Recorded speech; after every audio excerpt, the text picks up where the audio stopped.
मेरी आंखों के सामने हजारों की तादाद में मौजूद घनसावंगी के बुजुर्ग, नौजवान साथी, माएं और बहनें, सुषमा ताई जी की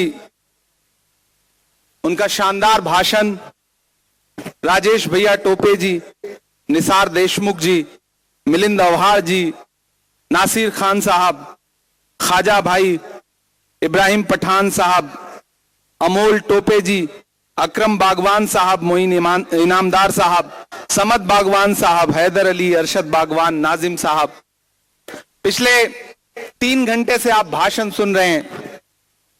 मैं पहली बार आपके दयारे मोहब्बत में हाजिर हुआ हूं और कोशिश करूंगा कि थोड़ी देर आपसे शायरी की जबान में भी बात करूं और थोड़ी देर आपसे गुफ्तगू भी करूं। बड़ी तादाद में इधर बाईं तरफ, सामने, दाईं तरफ, पीछे, छतों तक लोग बैठे हुए हैं। जालना बहुत दिनों बाद आना हुआ है और घनसावंगी तो पहली बार आया हूं।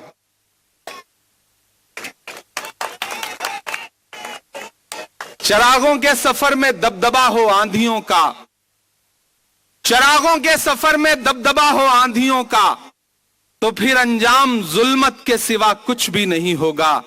ये दुनिया नफरतों के आखिरी स्टेज पर है, इलाज इसका मोहब्बत के सिवा कुछ भी नहीं होगा। आने वाली 20 तारीख को आपको ईवीएम की कतारों में खड़ा होना है और न सिर्फ घनसावंगी के भविष्य का फैसला करना है, बल्कि महाराष्ट्र के भी भविष्य का फैसला करना है। यह चुनाव बहुत महत्वपूर्ण चुनाव है। यहां किसान बड़ी तादाद में बैठा है, नौजवान बड़ी तादाद में बैठा है। मेरा सौभाग्य यह भी है कि मैं आपका खासदार हूं।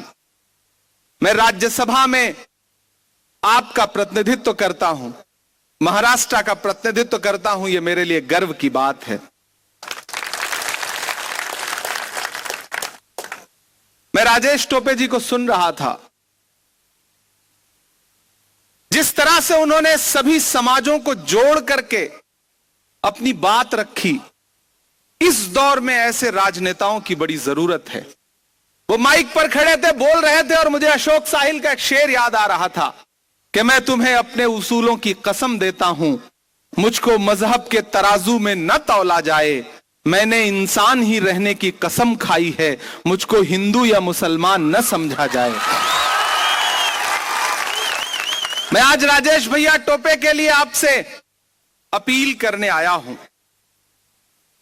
और सामने बड़ी तादाद में, मैंने कहा ना कि गांव से आए हुए लोग बैठे हुए हैं, भोले भाले लोग बैठे हैं, हर समाज के लोग बैठे हैं। कौन हिंदू, कौन मुसलमान, कौन सिख, कौन दलित, कौन ईसाई, इस भीड़ में आप अंदाजा नहीं लगा सकते। यह चुनाव बहुत महत्वपूर्ण चुनाव है। दिल्ली में बैठा हुआ हाकिम यह सोचता है कि महाराष्ट्र को दिल्ली के रिमोट से चलाएगा, लेकिन यह महाराष्ट्र है, यह वीर शिवाजी महाराज की भूमि है, यह बाबा साहब अंबेडकर की भूमि है, यह अपनी अस्मिता के लिए लड़ने वाली धरती है। यह कभी यह स्वीकार नहीं कर सकती कि कोई दिल्ली में बैठ के इसे संचालित करे। यह चुनाव इस बात का चुनाव है कि महाराष्ट्र को महाराष्ट्र के लोग चलाएंगे या गुजरात और दिल्ली के लोग चलाएंगे, इस बात का चुनाव है। घनसावंगी वालों, राजेश टोपे जी ने आपके लिए क्या क्या काम किए हैं वो गिनाने लगूंगा तो फहरिस्त बहुत लंबी है। मैं तो आपको समझाने आया हूं और खास तौर से मेरे अपने समाज के जो लोग हैं, मैं उनसे भी थोड़ी देर गुफ्तगू करने आया हूं। महान बादशाह सिकंदर ने जब यूनान फतेह किया तो यूनान जीतने के बाद वो जीत का जश्न मनाने के लिए शहर की सड़कों पर निकला। तो उसने देखा कि पूरा शहर जश्न मना रहा है, लेकिन एक फकीर, एक संत सड़क के किनारे चादर तान के सो रहा है पेड़ के नीचे। सिकंदर को गुस्सा आया। सिकंदर अपने घोड़े से उतरा और उस फकीर के पास, उस सोते हुए संत के पास गया और उसे देख करके जोर की लात मारी और मार के कहा, क्यों रे फकीर, मैंने शहर जीत लिया, शहर जश्न मना रहा है और तू सो रहा है।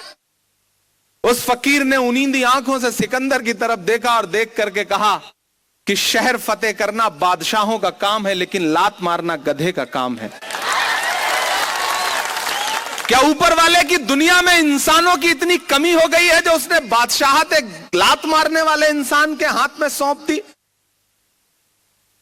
याद करिए, कोरोना के दौरान एक अच्छी खासी चलती हुई सरकार को किस तरह से तोड़ा गया, लोकतंत्र को किस तरह से लूटा गया, जमहूरियत को किस तरह पामाल किया गया। इसी महाराष्ट्र ने देखा कि जब आप अपनी जानों के बचाने के लिए ऑक्सीजन और दवाइयां मांग रहे थे और एक इंसान जो आपका स्वास्थ्य मंत्री था, हेल्थ मिनिस्टर होते हुए, उसने यह नहीं पूछा कि किसका मजहब क्या है, किसकी जात क्या है, उसने ऑक्सीजन बांटा, उसने दवाइयां बांटी, अपनी जान की परवाह नहीं की। लेकिन उसी दौरान दिल्ली में षड्यंत्र रचा जा रहा था कि किस तरह से महाराष्ट्र की सरकार को लूटा जा सके। ये जो महायुति की सरकार है वो धोखेबाजों और खोखेबाजों की सरकार है। और अब वो आपके बीच में आए हैं फिर से वोट मांगने के लिए, तो फिर आपको तो ये उनसे कह ही देना है कि उड़ान वालों, उड़ानों पे वक्त भारी है। मैंने सुना है नाम भी यही है, उड़ान वालों, उड़ानों पे वक्त भारी है, परों के अब के नहीं हौसलों की बारी है। उड़ान वालों, उड़ानों पे वक्त भारी है, परों के अब के नहीं हौसलों की बारी है। और दुआ करो कि सलामत रहे इनकी हिम्मत, ये एक चिराग कई आंधियों पे भारी है। एक ऐसा दौर जब अच्छे अच्छे बिक गए, एक ऐसा दौर जब अच्छे अच्छों ने समझौता कर लिया, एक ऐसा दौर जब बड़े बड़ों ने घुटने टेक दिया, तब पूरे मराठवाड़ा ने देखा, पूरे महाराष्ट्र ने देखा कि एक इंसान जिसका नाम राजेश भैया टोपे है, उसने कहा कि मिटना कबूल है लेकिन झुकना कबूल नहीं है, बिकना कबूल नहीं है। ऐसे में घनसावंगी वालों, निष्ठा का कोई मोल तो होता है ना, न समझौता करने का कोई मोल तो होता है ना। खुददारी का मोल होता है, गद्दारी का मोल नहीं होता। एक तरफ गद्दार खड़े हैं, एक तरफ खुददार खड़े हैं। एक तरफ नारा लगाने वाले लोग हैं कि कटोगे बटोगे, भैंस छीन लेंगे, मंगलसूत्र छीन लेंगे, ये छीन लेंगे, वो छीन लेंगे। और एक तरफ महाविकास अघाड़ी है, वो क्या कह रही है कि हम आएंगे तो गारंटी दे रहे हैं कि नौजवानों को रोजगार देंगे, 25 लाख रुपए का हेल्थ बीमा देंगे। क्या कह रही है महाविकास अघाड़ी कि महिलाओं को हर महीने 3,000 रुपया देंगे, जातिगत जनगणना करवाएंगे, मुफ्त दवाइयां देंगे और महिलाओं को बसों में टिकट नहीं कटवाना पड़ेगा, फ्री यात्राएं दी जाएंगी। हम नफरत की बात नहीं कर रहे, हम विकास की बात कर रहे हैं, हम किसानों के लिए योजनाएं लेके आने की बात कर रहे हैं। ये महाराष्ट्र है। मैंने पार्लियामेंट में खड़े होकर के जब महाराष्ट्र के लिए आवाज उठाई तो यह बात पार्लियामेंट में कोट की थी कि 2014 में प्रधानमंत्री जी यवतमाल के दाभड़ी गांव गए थे और वहां खड़े होकर के महाराष्ट्र के किसानों को अच्छे दिन लाने का उन्होंने सपना दिखाया था।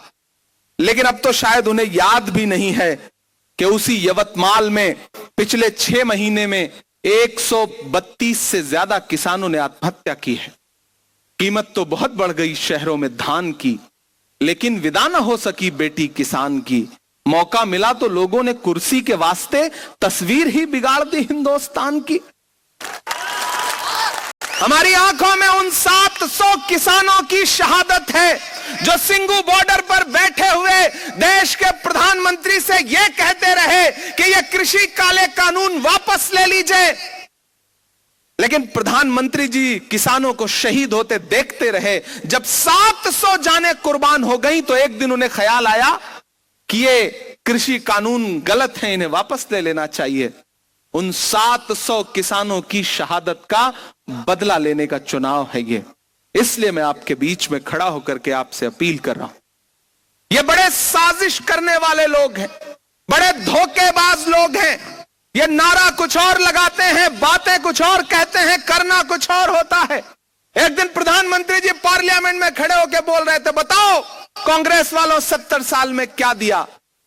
मैं इधर से खड़ा हुआ, मैंने सोचा बताऊं, तब तक मल्लिकार्जुन खड़गे जी ने कहा इमरान मत बताना, जो बताओगे ये उसको भी बेच देंगे, इनका काम सिर्फ बेचने का है, मत बताना। इन्होंने ऐसे ऐसे नारे लगाए कि पूरा देश एक बार अचरज में आ गया। बेटी बचाओ, बेटी पढ़ाओ। यहां बड़ी तादाद में हमारे दलित भाई बैठे हैं। मैं आपको याद दिलाता हूं, उत्तर प्रदेश में गांव है हाथरस, जहां एक दलित बिटिया के साथ बलात्कार किया गया और रात के 2 बजे उसकी लाश को बिना परिवार की मर्जी के जबरन जला दिया गया। पूरा देश चुप था। लेकिन मैं सैल्यूट करूंगा अपने नेता राहुल गांधी जी को, प्रियंका गांधी जी को, कि वो 44 डिग्री टेम्परेचर में दिल्ली से जब हाथरस के लिए निकले कि हमें उस दलित परिवार से मिलना है, तो उत्तर प्रदेश की भाजपा की पुलिस ने यह कहा कि आपकी गाड़ियां आगे नहीं जा सकती। मैं साथ में था, मैं गवाह हूं इस बात का। राहुल गांधी जी ने कहा आप हमारी गाड़ियों के टायर रोक सकते हैं, लेकिन हमारे कदमों को नहीं रोक सकते। वो पैदल चल पड़े हाथरस के लिए 44 डिग्री टेम्परेचर में। मेरे भाई, ये चुनाव बहुत महत्वपूर्ण चुनाव है, इसलिए मैं आपसे अपील करने आया हूं कि वो आपको बांटने के लिए जितने हथकंडे हो सकते हैं वो उतने हथकंडे अपनाएंगे, लेकिन आपको होशियार रहना है। वो तो ऐसे लोग हैं कि भाई को भाई से लड़ा दें। गांव में एक गुट किसी के साथ है तो वो कोशिश करते हैं कि दूसरे गुट को कैसे खरीद के अपने साथ किया जा सके। लेकिन आपको एक चीज याद रखना है, घनसावंगी वालों, मराठवाड़ा वालों, मेरी एक बात को याद रखना, घर लेके जाना इस बात को कि जब जंगल में आग लगती है तो न वो बरगद बचते हैं जो हवा को आंधी में तब्दील करते हैं, और न वो बांस बचते हैं जिनकी आपसी रगड़ से चिंगारी पैदा होती है। इस बात को याद रखना। ये बहुत शातिर लोग हैं, खतरनाक लोग हैं। यह चुनाव सिर्फ एक विधानसभा का चुनाव नहीं है, यह चुनाव इस बात का चुनाव है कि यह देश डॉक्टर बाबा साहब अंबेडकर के संविधान से चलेगा या किसी की तानाशाही से चलेगा। यह इस बात का चुनाव है। इसी महाराष्ट्र ने देखा कि किस तरह से पहले साजिश करके चलती सरकार तोड़ी गई और उसके बाद फिर सबने देखा कि सरकार तोड़ने से सुकून नहीं मिला तो शिवसेना का चुनाव निशान छीना गया। जब उन्हें उससे भी सुकून नहीं मिला तो राष्ट्रवादी कांग्रेस पार्टी का चुनाव निशान घड़ी छीन ली गई। लेकिन भाजपा वालों, आप ये भूल गए कि आप घड़ी तो छीन सकते हो, अच्छा समय नहीं छीन सकते हो। वो अभी भी महाविकास अघाड़ी के पास है। मैं पहली बार आपके बीच में आया हूं, मैं शायरी भी सुनाऊंगा, मैं थोड़ी थोड़ी आपसे गुफ्तगू भी करूंगा। मैं तो पार्लियामेंट में खड़ा होता हूं ना, तो प्रधानमंत्री जी बड़ी अचरज भरी नजरों से देखते हैं और मैं वहां खड़ा होकर उनसे पूछता हूं कि मैं उनको बस उनके वादे याद दिलाता हूं। उन्होंने वादा किया था ना, नारे लगाए थे ना, बहुत हुई महंगाई की मार अब की बार मोदी सरकार। तब मैं उनसे कहता हूं प्रधानमंत्री जी याद है ये नारा या भूल गए आप? 2014 में उनका नारा था बहुत हुई महंगाई की मार अब की बार मोदी सरकार, और फिर हुआ क्या? जो पेट्रोल डीजल 58 रुपए लीटर था वो कहां पहुंच गया? 100 रुपए के पास पहुंच गया। वो गैस का सिलेंडर जो 400 रुपए का था वो 1000 के पार पहुंच गया। अरे भाजपा की सरकारें वो सरकारें हैं, महायुति की सरकार वो सरकार है जो फिल्में तो टैक्स फ्री करती है लेकिन कफन पर जीएसटी लगाती है। कफन पर टैक्स लेने वाले लोग हैं ये, इसलिए इनके झांसे में नहीं आना है। मैं इन दिनों पूछता हूं, उनको वो नारा याद दिलाता हूं, उनको उनका वो भाषण याद दिलाता हूं कि भाइयों बहनों, देश के खजाने की चाबी मुझे सौंप दो, मैं देश नहीं लुटने दूंगा, चौकीदारी करूंगा। तब मैं उनसे पूछता हूं कि कहां सोया है चौकीदार, मुझे लगना चाहिए कि मैं जिंदा दिल लोगों के बीच में खड़ा हूं। मुझे लगना चाहिए कि मैं उसी तेवर के बीच खड़ा हूं जिसकी प्रशंसा हम सुनते रहे। ये एक चीज जान लीजिए, चुनाव जो है ना, वो सिर्फ खामोशी से नहीं लड़ा जाता, हौसले से लड़ा जाता है। आज की इस रैली में वो लोग आए भले ना हो, लेकिन लाइव देख रहे होंगे, तो ये भी तय है कि आज नींद नहीं आएगी। तो मैं चाहता हूं कि आपका जो जोश है ना, वो पूरे महाराष्ट्र में जाए, दिल्ली तक जाए, ताकि ये तोड़ फोड़ की राजनीति करने वाले धोखेबाज हैं, खोखेबाज हैं, इनको सबको ये महसूस हो कि हां, अब मराठवाड़ा की जनता और खास तौर से घनसावंगी की जनता जागृत हुई है और एकजुट हुई है महाविकास अघाड़ी के लिए, एकजुट हुई है राजेश टोपे जी के लिए। कि कहां सोया है चौकीदार, कहां सोया है चौकीदार। अगली लाइन पे तैयार रहना। कहां सोया है चौकीदार, कहां सोया है चौकीदार। विजय माल्या नाक के नीचे से हो गया फरार। कहां सोया है चौकीदार, कहां सोया है चौकीदार। बहुत समझदार लोग हैं आप, आपको ज्यादा समझाने की जरूरत नहीं है। चौकीदार नाम लो, आप समझ जाते हैं कि किसके बारे में बात हो रही है। मैं सलाम करता हूं आपकी सोच को, आपकी जिंदा दिली को, आपकी जागरूकता को। कि कहां सोया है चौकीदार, कहां सोया है चौकीदार। गैस सिलेंडर की कीमत भी 1000 के पार। कहां सोया है चौकीदार, कहां सोया है चौकीदार। के चाय, अच्छा आप कुछ बोलो मत, मैं देश में जहां भी खड़ा होता हूं बस चाय बोलता हूं, लोगों को स्वाद आ जाता है। ये कमाल है भाई आप लोगों का। मैं मतलब आपकी मोहब्बत को सलाम करता हूं। कि चाय बेचने वाला पूरा भारत बेच रहा है। बेच रहा है कि नहीं बेच रहा है? बेच रहा है कि नहीं बेच रहा है? बताइए आप। कि चाय बेचने वाला पूरा भारत बेच रहा है। इसी काम में हासिल उसे महारत बेच रहा है। कि रेल बिक गई, तेल बिक गया, बिका हवाई अड्डा। और महाराष्ट्र वालों, आपके साथ तो एक अलग तरह का सौतेला व्यवहार किया जा रहा है, अलग तरह का। यह महाराष्ट्र की भूमि है। नरेंद्र मोदी जी ने वादा किया था कि 2022 तक किसानों की आय दुगनी हो जाएगी। दुगनी तो छोड़िए, आधी हो गई। हो गई कि नहीं हो गई? वादा किया था कि नागपुर में एयरपोर्ट के पास एयरबस की फैक्ट्री लगाई जाएगी। जानते हैं क्या किया गया? उसे गुजरात लेके चले गए। गुजरात लेके चले गए। मैं यहां खड़ा होकर के सीधे सीधे यह बात कह रहा हूं कि नागपुर में लगने वाली, एयरपोर्ट के पास लगने वाली एयरबस की फैक्ट्री गुजरात क्यों लेके चली गई भाजपा सरकार? जवाब दे। यह महाराष्ट्र के लोगों के साथ सौतेला व्यवहार है। महाराष्ट्र में फॉक्सकॉन की फैक्ट्री लगनी थी, वो भी गुजरात लेके चले गए। गुजरात लेके चले गए। यह महाराष्ट्र के साथ सौतेला व्यवहार है। 10 लाख करोड़ रुपए का इन्वेस्टमेंट महाराष्ट्र से छीनकर दूसरे राज्यों को दिया गया है। 20 तारीख आपके साथ हुए हर सौतेले व्यवहार का बदला लेने की तारीख है। आपको यह ध्यान रखना है कि चाय बेचने वाला पूरा भारत बेच रहा है। इसी काम में हासिल उसे महारत बेच रहा है। कि रेल बिक गई, तेल बिक गया, बिका हवाई अड्डा। अगली पंक्ति में जो नाम आने जा रहा है ना, उस पर दिल में थोड़ा सा गुदगुदी हो ना, तो उसे तालियों में बदलना महाराष्ट्र वालों। कि रेल बिक गई, तेल बिक गया, बिका हवाई अड्डा, सब कुछ बिकता देख के खुश हैं अपने जेपी नड्डा।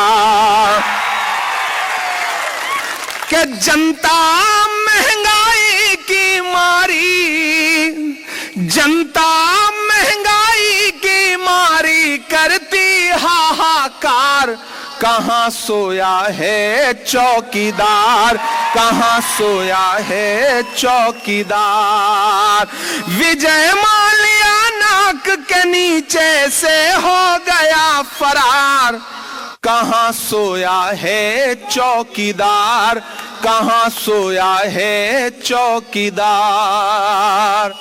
अभी इस बार जब महाराष्ट्र आए थे तो भाषण दे रहे थे, प्रधानमंत्री जी कह रहे थे बताओ कांग्रेस वालों 70 साल का हिसाब दो।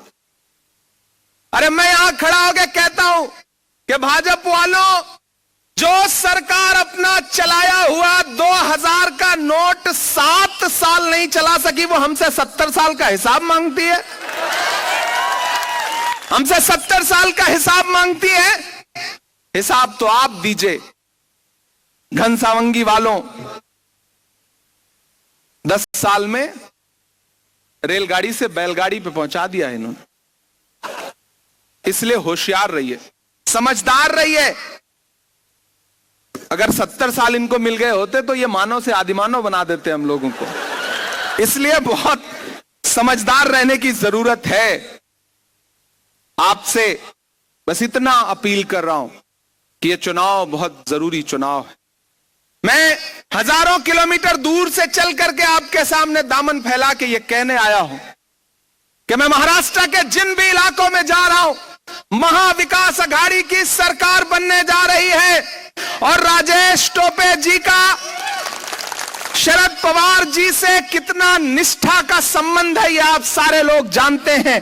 पिछली बार जिस तरह से इन्होंने महाराष्ट्र की सेवा स्वास्थ्य मंत्री रहते हुए की है, हेल्थ मंत्री रहते हुए की है, अंदाजा लगाइए कि इस बार सरकार बनेगी तो ये और कितना ताकतवर होकर के आपके सामने लौट के आएंगे।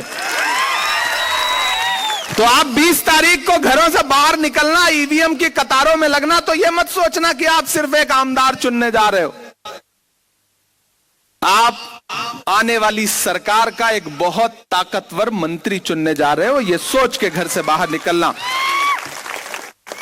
यहां बड़ी तादाद में हमारे बुजुर्ग बैठे हैं, माएं बहनें बैठी हैं, मेरी आवाज माओ बहनों तक जा रही है। मैं सबसे अपील करते हुए यह कह रहा हूं, भाजपा की सरकार में, शिंदे की सरकार में यहां जो प्रत्याशी हैं उनको देख लीजिए। कोई यहां से उछल कूद करके वहां गया है, कोई एक पार्टी से उछल कूद करके अपक्ष लड़ रहा है, लेकिन चट्टान की तरह एक आदमी खड़ा है जिसका नाम राजेश भैया टोपे है, जो कल जहां था वहीं खड़ा हुआ है। क्योंकि हल्की फुल्की आंधियों से जो मजबूत दरख्त हैं वो उखड़ते नहीं हैं, वो हिलते नहीं हैं। इसलिए मेरे भाई, पिछले कई वर्षों से ये आपकी नुमाइंदगी कर रहे हैं, आपका प्रतिनिधित्व कर रहे हैं, तो आपकी जिम्मेदारी बनती है। मैं अपने समाज के लोगों से विशेष तौर पे एक बात कहना चाहता हूं कि वो अपने कराए हुए काम तो आपको गिना ही रहे थे। वो चाहे उर्दू मदरसों को मंजूरी हो, या कब्रिस्तानों की वॉल कंपाउंड हो, या फिर अंबड मदरसे को आमदार फंड से पीने के पानी के पीने की पाइपलाइन हो, या शादी खाना हो, या फिर अल्पसंख्यक विद्यार्थियों के लिए तंत्र निकेतन महाविद्यालय में स्पेशल कोटा हो। ये जो काम है करते हुए उन्होंने ये नहीं कभी सोचा कि कौन हिंदू, कौन मुसलमान, कौन सिख, कौन ईसाई। ऐसे में हमारी आपकी जिम्मेदारी बहुत बढ़ जाती है, बहुत बढ़ जाती है। इस चुनाव में अपना एक भी वोट कहीं इधर उधर देने का मतलब है सीधे भाजपा को फायदा पहुंचाना। मैं आप सबसे अपील कर रहा हूं, ये आपसी मनमुटाव, आपसी गुटबाजी, ये घरों तक रखिए। सियासी फैसले आपसी गुटबाजी और आपसी मनमुटाव से नहीं होते हैं, उसके लिए दूरंदेशी रखनी पड़ती है, दूर का सोच के चलना पड़ता है। सिर्फ आमदार चुनने के लिए वोट नहीं देना है, महाराष्ट्र में सरकार बदलने के लिए वोट देना है। इसलिए घरों से बाहर निकलना है। और एक चीज जान लीजिए, जब तक सारे समाज एकजुट नहीं होते हैं तब तक कोई बदलाव नहीं हो सकता है।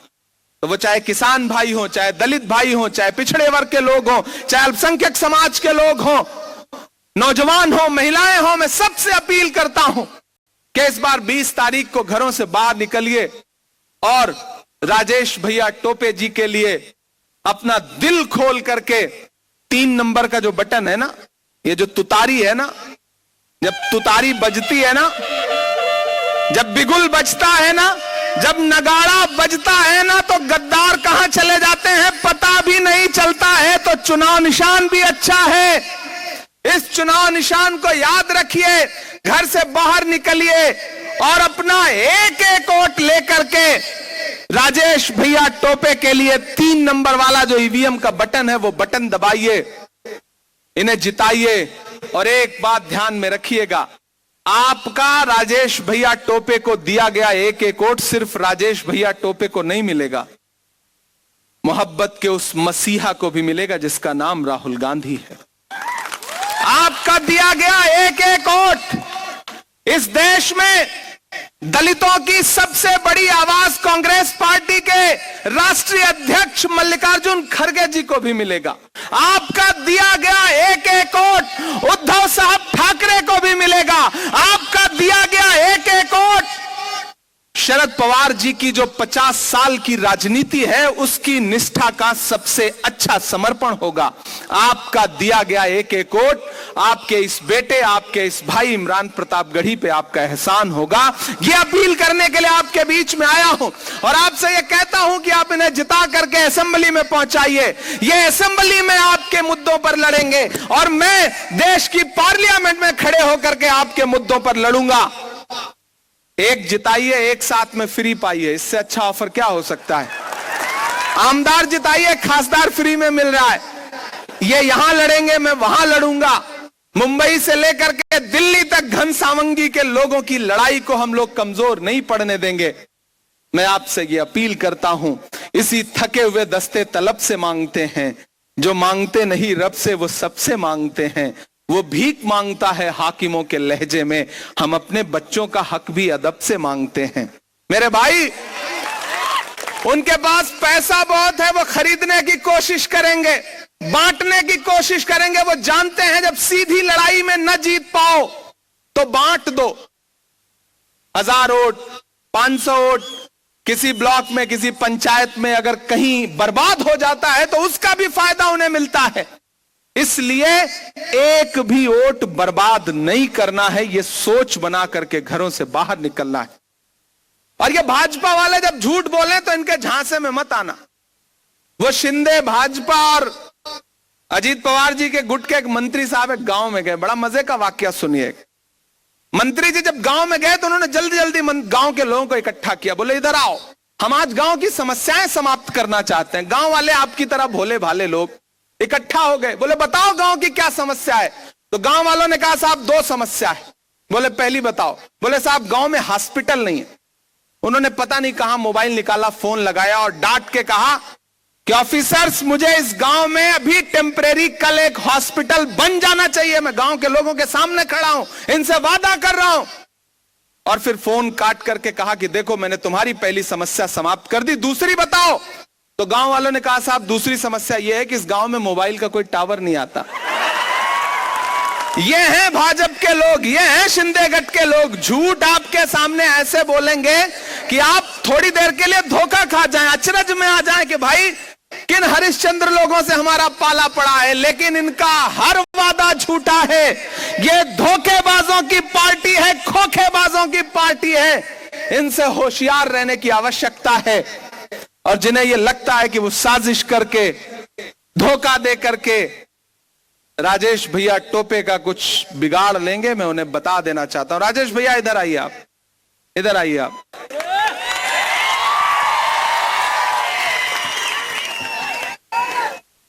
मैं एक बड़ी जिम्मेदारी से एक बात कहना चाहता हूं घनसावंगी वाला। मैं ट्विटर पर पहली बार राजेश भैया टोपे के बारे में तब जाना जब इनके किए गए काम को WHO ने नोटिस लिया। कहां? WHO ने अंतरराष्ट्रीय स्तर पे एक मैसेज गया कि महाराष्ट्र का एक हेल्थ मिनिस्टर है जो कोरोना के बीच में एक एक व्यक्ति की ऐसी सेवा कर रहा है जैसे अपने परिवार के लोगों की सेवा की जाती है। इन्होंने उस दौरान, जिंदगी में मां से बढ़ के तो कुछ नहीं होता ना, कुछ नहीं, कोई कामयाबी, कोई पद, कोई शोहरत, कोई दौलत मां से बढ़ के नहीं है। वो भी कुर्बान हो गया, वो भी इनसे बिछड़ गई। उस कुर्बानी का तो कोई मोल नहीं हो सकता ना, उस समर्पण का तो कोई मोल हो ही नहीं सकता। लेकिन यह व्यक्ति फिर भी आपकी सेवा करता रहा। और आज जब चुनाव के मुहाने पर महाराष्ट्र खड़ा है, घनसावंगी खड़ा है, तो अगर ऐसे सेवा करने वाले लोगों को भी अगर लोगों के बीच में जाके दामन फैलाना पड़े तो मुझे लगता है यह उस प्रेम का अपमान होगा जो आप अपने निष्ठा करने वाले नेताओं से करते हैं। तो मेरी आपसे गुजारिश है कि आप तो वो लोग हैं ना, मैं बहुत बड़ी बात कह रहा हूं, मेरे समाज के जो लोग बैठे हैं मैं उनसे एक बड़ी बात कह रहा हूं। अरे आप तो वो लोग हैं ना जो इस बात पर ईमान रखते हैं कि मजदूर का पसीना सूखने से पहले उसकी मजदूरी उसे दे देनी चाहिए। रखते हैं या नहीं रखते हैं?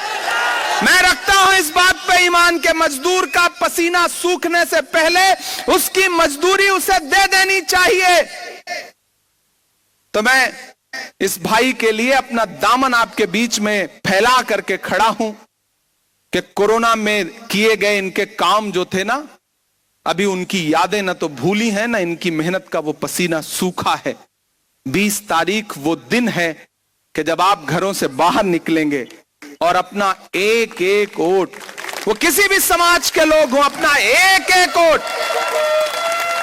राजेश भैया टोपे को दे के आएंगे। और जिन्हें लगता है कि साजिश करके राजेश भैया का नुकसान कर लेंगे, उन्हें बताया जाए कि दायरे में सिमट के आएगा। वहां जो पीछे तक लोग खड़े हैं, आज से घनसावंगी के हर मोबाइल की हर स्टेटस, व्हाट्सएप का, इंस्टाग्राम का, यूट्यूब का, फेसबुक का, ट्विटर चलाते हैं तो ट्विटर का, ये पंक्तियां होनी चाहिए कि दायरे में सिमट के आएगा, हर रवायत से हट के आएगा, आंधियों को जरा खबर कर दो,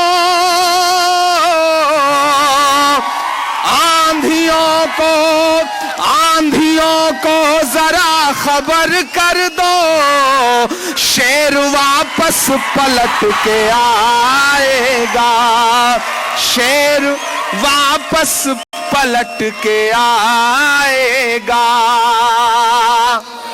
इससे अच्छी तस्वीर कोई नहीं हो सकती।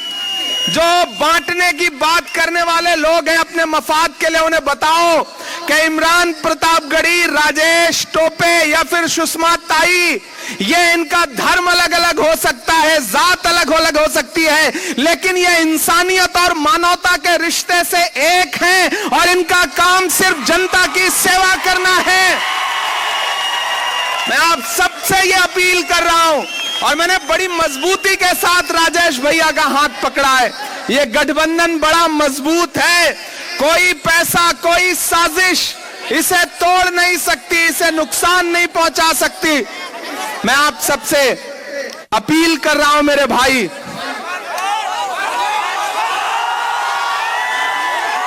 अच्छा इसे फिर से सुनाना है, अच्छा फिर से सुनाना पड़ेगा, अच्छा। दायरे में सिमट के आएगा, मैंने कहा ना, ये जो आएंगे आपको धमकाने की कोशिश करेंगे, खरीदने की कोशिश करेंगे, बांटने की कोशिश करेंगे, उनसे कहना है कि जुल्म करती ये जवानी भी नहीं मांगोगे, जुल्म करती ये जवानी भी नहीं मांगोगे, खून में अपने रवानी भी नहीं मांगोगे, मेरे मिट्टी के घरौंदों पे बरसने वालों, मैं जो गरजूंगा तो पानी भी नहीं मांगोगे। दायरे में सिमट के आएगा, हर रवायत से हट के आएगा। आंधियों को जरा खबर कर दो। अगली पंक्ति पे यहां मौजूद है कि एक हाथ हवा में उठेगा कि आंधियों को जरा खबर कर दो।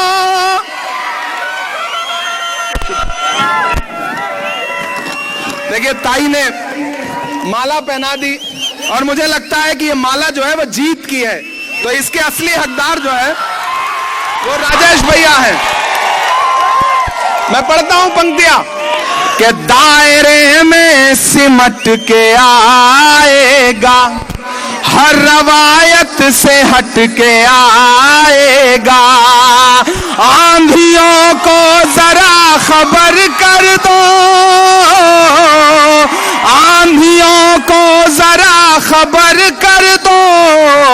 शेर वापस पलट के आएगा, शेर वापस पलट के आएगा। उठाइए अपना एक एक हाथ, उठाइए अपना एक एक हाथ और मुझे भरोसा दिलाइए कि आने वाली 20 तारीख को अपने घरों से बाहर निकलोगे और अपना एक एक वोट तुतारी के निशान पर 3 नंबर बटन दबा के दे के आओगे। मेरे आने को मायूस नहीं करोगे ना? राजेश भैया को जिता